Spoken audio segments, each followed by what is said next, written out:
why these sessions are important. Nobody woke you up this morning, come out here just to feed you. You can socialize and go about your business. They take the time out of their day to give you something. Mr. Burke, you've been doing this forever today. Mr. Brandon over here in the corner. Young man, got a lot going on. Mr. Dale, Mr. Nixon, that you guys call us. I've been doing it forever today. Somebody said last night, you guys are hustlers. I said, yeah, we're hustlers trying to make our communities better, trying to make our environment better. Unfortunately, sometimes the products in which we're working with, they come to us flawed. Are you going to make mistakes? Sure you are. But you're making some mistakes because you have no path. How many people ever write something there? I'm in the 9th grade, for the 9th grade year. I want to go to college. What does going to college look like? Because I can tell you going to college doesn't mean this. Well, I'm a senior, I'm going to college. It's not. You do all types of testing. You do SOL testing. If you don't pass your SOL, you don't graduate. That's the state of Virginia. I don't care how smart you are. I had seniors last year who had failed like 10th grade SOLs. But for some reason, they kept pushing them through school. My thing was, no. They go back and take that SOL. I don't care if they take it 15 times. I got a kid who should have graduated in the class of 2014, who just graduated in 2016 because he couldn't pass a math SOL. That's 2 years out of his life, and he took that test about 7 or 8 times. And we do SOL prep. Some of the work is you have to do it. How many people here have already taken a PSAT? PSAT. Hands down. How many people have? Have not.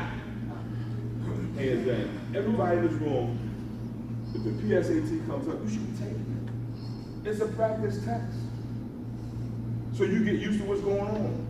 It's nothing worse than showing up. I give you my experience at Hampton High School on a Saturday morning at 8 o'clock, and you've been hanging out all night, Friday night in Phoenix with your boys, trying to take a SAT test, with your head not feeling too good, and then you see what your score is. Wow. I know I'm smarter than the 925. And your mother and your grandma, because I lived in the projects, man, I can tell you after that. North Phoebus, they call it North Phoebus, never call it projects. Y'all call it North Phoebus Community Center. I played ball in the Bradley Center. When I went to Phoebus High School, that baseball diamond with the rocks and stuff was our practice football field. And we went undefeated our first year. Because we were hard working people. Everybody I played with at Phoebus High School in the backfield are doing big things these days. I played ball with the Wings, played football with them, played baseball with them. I was an excellent baseball player. Played a little basketball with them and against them. There's some good things come from downtown Newport News. I know so because I'm from downtown Newport News. But sometimes the problems that we had is not what other people think about us, it's what we put between our ears. Young men, you might go to be 6'3", 250 pounds, and be a stud athlete in high school, but if you don't have the college scores or the SATs or ACTs to get in, the NCAA clearinghouse said you can't go to school to play a sport.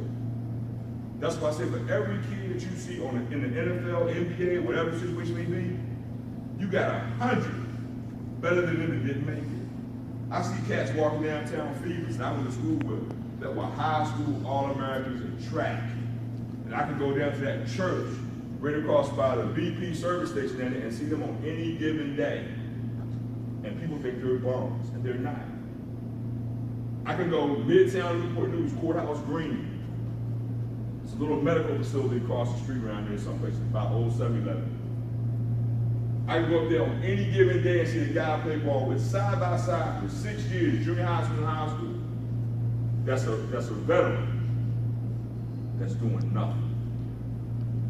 And got like 5 kids that he can't take care of. It's the cycle, y'all.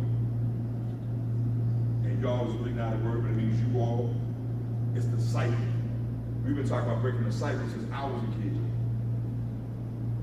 Since I was a kid. You have it. This is the greatest time of your lives.